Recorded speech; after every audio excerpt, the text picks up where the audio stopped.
Welcome class to your next lecture of solid state physics 2. Class, today we are going to start chapter number 9, which is all about semiconductors and their properties, their important properties. In our recent chapters, we came to know that materials are classified into three important categories like conductors, insulators, and semiconductors.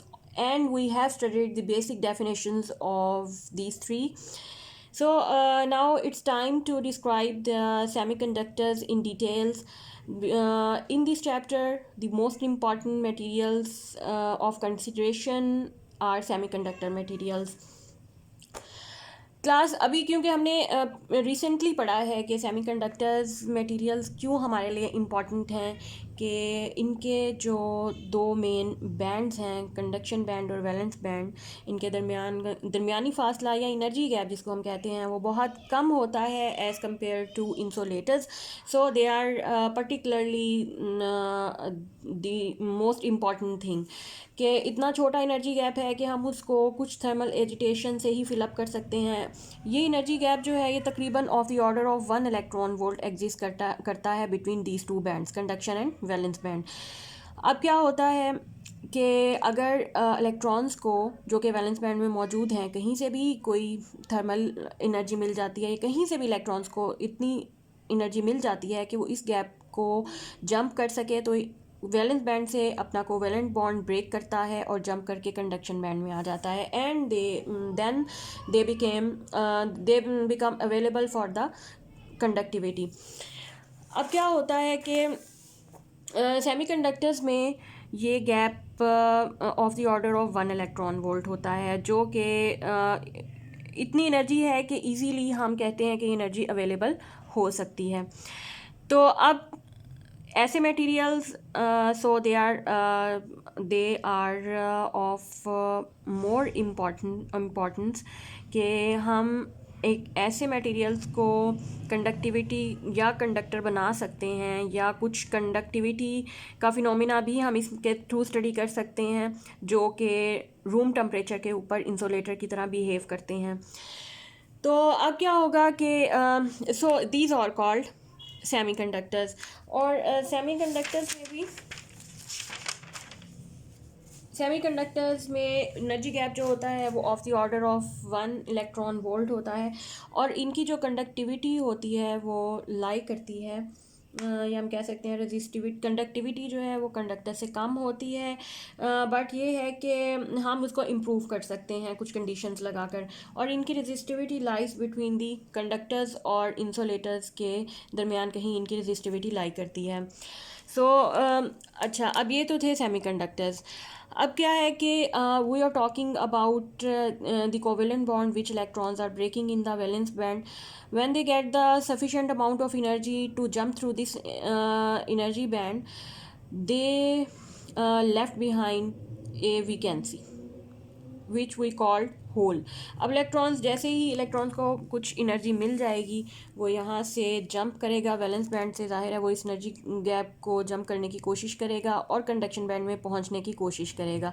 अब इस try में क्या होगा, जो covalent bond break होगा उसमें electron jump कर जाएगा, और जो बाकी बचने वाले की वैकेंसी है इसको हम ट्रीट करेंगे as the absence of the electron. और एक ऐसा पार्टिकल है कि जिसपे अब क्योंकि एक एब्सेंस ऑफ इलेक्ट्रॉन है ना, या वैकेंसी है कि जहाँ पे इलेक्ट्रॉन आ सकता है, तो इसको हम डील करेंगे कि इस पे पॉजिटिव चार्ज है और एक ऐसा पार्टिकल है जो कि इलेक्ट्रॉन की एंटी स्टेट को शो कर रहा है या इलेक्ट्रॉन की एब्सेंस को शो कर रहा है. दीज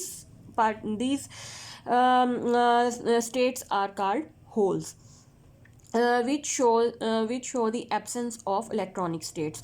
और अब आप देखेंगे कि वैलेंस बैंड में जैसे ही हम अगर सेमीकंडक्टर्स की बात करते हैं, इलेक्ट्रॉन्स वैलेंस बैंड में मौजूद हैं लेकिन कुछ एनर्जी मिलने के बाद वो एनर्जी गैप को क्रॉस करके कंडक्शन बैंड में चले जाते हैं, तो अपनी जगह पे वो ऐसी स्टेट्स छोड़ जाते हैं जहाँ पर एब्सेंस ऑफ इलेक्ट्रॉन्स होती है, जिनको हम होल्स कहते हैं. तो हम ये कह सकते हैं कि वैलेंस बैंड में जो चार्ज कैरियर्स होंगे।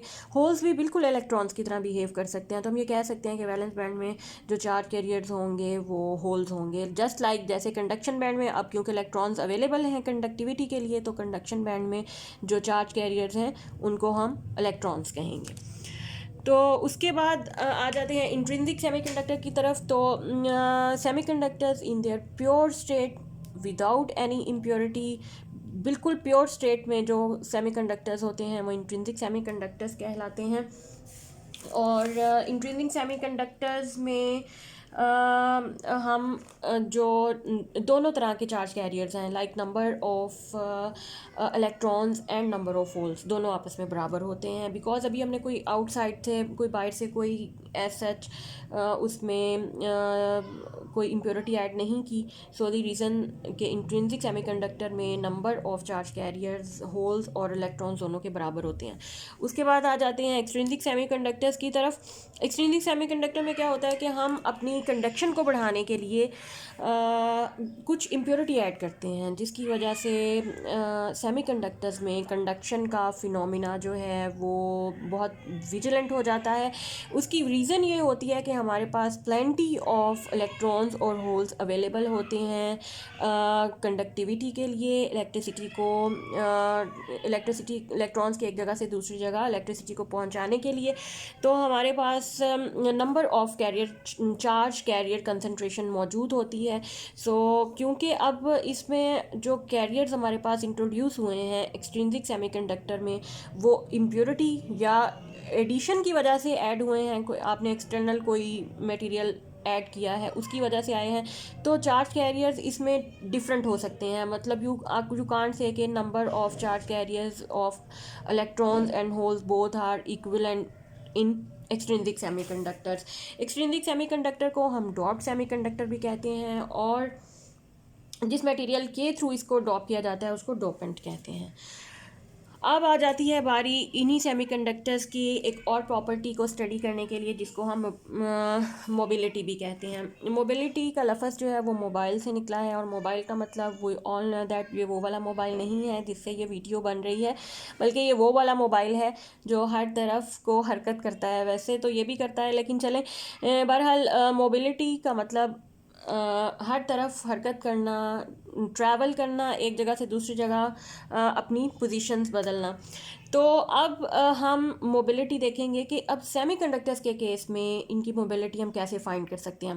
क्लास देखिए, जब भी किसी भी क्रिस्टल का कोई सैंपल या क्रिस्टल स्ट्रक्चर में हम इलेक्ट्रिक फील्ड लगाते हैं, इलेक्ट्रिक फील्ड की क्या प्रॉपर्टी है कि उस क्रिस्टल स्ट्रक्चर के अंदर जितने भी फ्री इलेक्ट्रॉन्स होंगे, इलेक्ट्रिक फील्ड उनको अपनी डायरेक्शन में मूव करवाएगा। और इलेक्ट्रॉन्स एक ड्रिफ्ट वेलोसिटी के साथ या किसी भी एक एवरेज वेलोसिटी के साथ मूव करेंगे। जैसे जैसे आप इलेक्ट्रिक फील्ड बढ़ाते जाते हैं तो क्या होता है कि इलेक्ट्रॉन्स की स्पीड भी बढ़ती जाती है। तो हम ये कह सकते हैं कि जो इलेक्ट्रॉन्स की वेलोसिटी है in the crystal when we are applying an electric field across the crystal, that is proportional to the electric field or magnitude of the electric field. या हम ये कह सकते हैं V is equal to mu E. अब यहाँ पे electric field की स्ट्रेंथ भी हमें पता है, वेलोसिटी हम मालूम करेंगे, लेकिन एक नई क्वांटिटी इंट्रोड्यूस हुई है mu, and this is called mobility of the electrons. अगर फॉर एग्जांपल हम ये कहते हैं कि इलेक्ट्रिक फील्ड स्ट्रेंथ 1 है, इलेक्ट्रिक फील्ड स्ट्रेंथ 1 है, तो V is equal to mu. तो मतलब कि वेलोसिटी ऑफ द इलेक्ट्रॉन्स को भी हम मोबिलिटी की टर्म्स में लिख सकते हैं, और mobility is defined as a velocity acquired by a charged particle per unit electric field।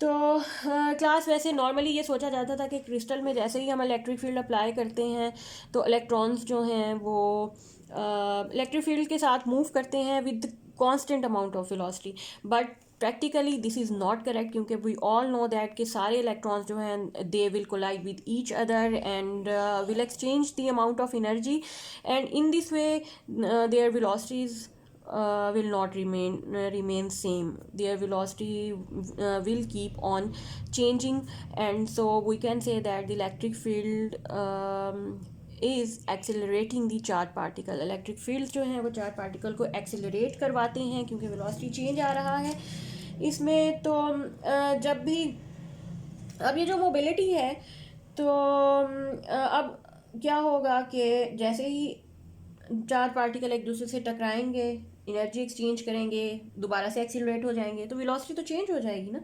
तो इसी तरह से ये प्रोसेस चलता ही रहेगा। जब when all the mobile charge particles having similar charge are taken into account, the average velocity is given by, अब average velocity हम इस इक्वेशन जो मैंने यहाँ पे लिखी है इक्वेशन, इसको मैं नाम देती हूँ 9.1 से हम मालूम कर सकते हैं। उसके बाद ये वैल्यू ऑफ मोबिलिटी जो है ये डिपेंड करती है कुछ फैक्टर्स पे, लाइक टेम्परेचर पर, प्योरिटी ऑफ द मटेरियल और टाइप ऑफ इम्प्योरिटी एडेड। जो सेमीकंडक्टर में आप इम्प्योरिटीज़ वगैरह यूज़ करेंगे उसमें टेम्परेचर के ऊपर डिपेंड करती हैं। For germanium and silicon the mobility of electrons in the conduction band is more than that of the holes in the valence band. अब ये देखा गया कि इलेक्ट्रॉन्स की मोबिलिटी ज़्यादा होती है as compare to the mobility of holes in the valence band. इसकी रीज़न अगर हम देखें तो यही है कि इलेक्ट्रॉन्स क्योंकि फ्रीली अवेलेबल होते हैं कंडक्शन बैंड में, सो उनकी मोबिलिटी भी ज़्यादा होती है, और उन पे क्योंकि वो उन कोवेलेंट बॉन्ड तो वो ब्रेक करके आए हुए हैं, वैसे भी फ्री हैं कि और कहीं और से भी कोई फोर्स नहीं लग रही, तो वो इजीली अवेलेबल होते हैं मोबिलिटी के लिए। मोबिलिटी का इम्पैक्ट उनका ज़्यादा होता है एज़ कम्पेयर टू होल्स क्योंकि एब्सेंस ऑफ इलेक्ट्रॉन्स हैं, और वो होल्स की एक होल्स वैलेंस बैंड में इलेक्ट्रॉन से अगर हम कंपेयर करें तो उनकी मोशन स्लो होती है एज़ कम्पेयर टू इलेक्ट्रॉन। सो हम कह देते हैं कि मोबिलिटी का फैक्टर जो है वो इलेक्ट्रॉन्स में या कंडक्शन बैंड में ज़्यादा क्लियर होता है। सो इसके बाद आ जाते हैं कंडक्टिविटी ऑफ इंट्रिंसिक सेमीकंडक्टर। एक बात जो बहुत इंपॉर्टेंट है, कंडक्टिविटीज़ के बारे में आपने पढ़ा हुआ है, बट इस चैप्टर में क्योंकि हमने इंट्रिंसिक सेमीकंडक्टर्स के बारे में भी बात करनी है और एक्सट्रिंसिक के बारे में, दोनों के बारे में बात करनी है, तो जितनी भी इलेक्ट्रिकल प्रॉपर्टीज़ मटेरियल्स की हम स्टडी करेंगे उनमें हम दोनों तरह के मटेरियल्स को शामिल करेंगे। हम जो भी इलेक्ट्रिकल प्रॉपर्टी ड्राइव करेंगे या पढ़ेंगे वो दोनों की पढ़ेंगे, मतलब इंट्रिंसिक सेमीकंडक्टर्स की भी प्रॉपर्टीज़ पढ़ेंगे और इसके बाद एक्सट्रिंसिक सेमीकंडक्टर्स की भी प्रॉपर्टीज़ पढ़ेंगे। तो अब अगर हम बात करते हैं कंडक्टिविटी ऑफ सेमीकंडक्टर, फ़िलहाल हम सेमीकंडक्टर के बारे में पढ़ते हैं कि उसकी कंडक्टिविटी को कैसे, अभी क्योंकि हमने देखा कि कोई भी सेमीकंडक्टर मटेरियल का पीस में जब भी इलेक्ट्रिक फील्ड अप्लाई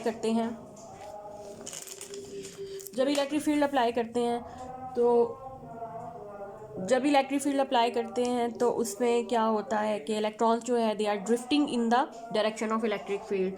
सो अब अगर हम करंट डेंसिटी मालूम करें due to the drifting of the electrons, that is JN, और ये हमने पढ़ी भी हुई फार्मूला हमने किया हुआ है इन बेसिक इलेक्ट्रिसिटी में, NeV। तो अब ये है दिस इज़ दी कंडक्टिविटी है, बल्कि ये तो करंट डेंसिटी है इलेक्ट्रॉन्स की।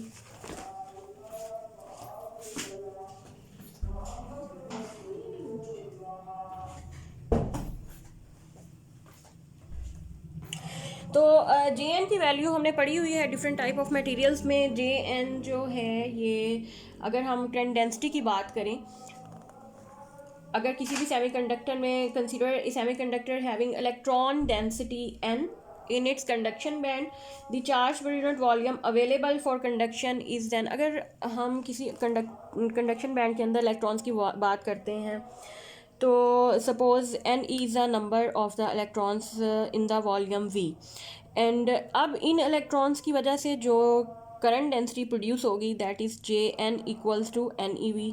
ये फार्मूला हम मुख्तलिफ इलेक्ट्रॉनिक्स की किताबों में पढ़ चुके हैं, करंट डेंसिटी का जो फार्मूला है। तो और अगर हम कंडक्टिविटी की बात करें, sigma n conductivity due to these electrons of conduction band, ये आपने ध्यान में रखना है कि कंडक्शन बैंड के इलेक्ट्रॉन्स की वजह से जो कंडक्टिविटी होगी वो किसके बराबर होगी, JN divided by electric field. ये भी फार्मूला हम पढ़ चुके हैं from the basic electronics.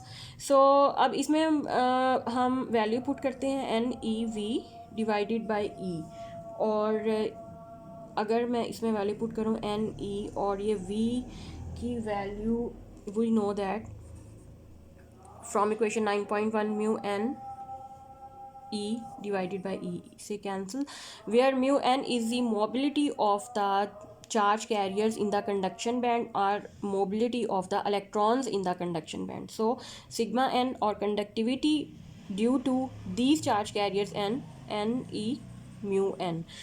And in the same way, if we talk about the mobility of the holes in the valence band के अंदर होल्स की मोशन की वजह से जो कंडक्टिविटी होगी उसकी बात करें तो वो सिग्मा पी से रिप्रेजेंट करते हैं. सपोज वो जे पी बाई ई है, तो ये किसके बराबर होगी, एन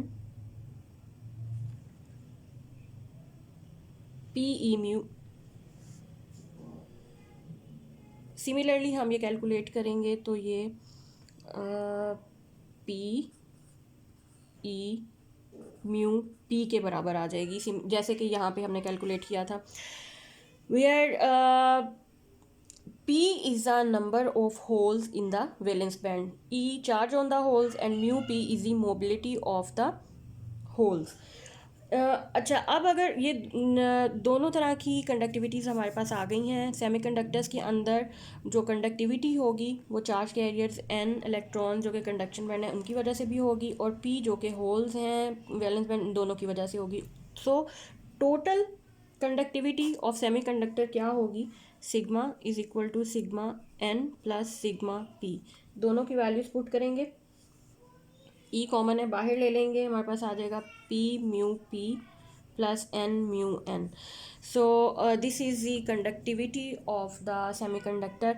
बट अगर यहाँ पे हम सिर्फ इंट्रिंसिक की बात करेंगे, इंट्रिंसिक सेमीकंडक्टर में we know that carrier concentration दोनों तरह के एलिमेंट्स, मतलब चार्ज कैरियर्स दोनों तरह के जो हैं इलेक्ट्रॉन्स और होल, दोनों की कैरियर कंसंट्रेशन बराबर होती है. तो हम ये कह सकते हैं कि अगर मैं लिखूँ P is equal to N is equal to N I charge carrier concentration है दोनों की, तो सिग्मा हमारे पास आ जाएगा E n i mu P plus mu N. So class, here I'm going to end the today's lecture.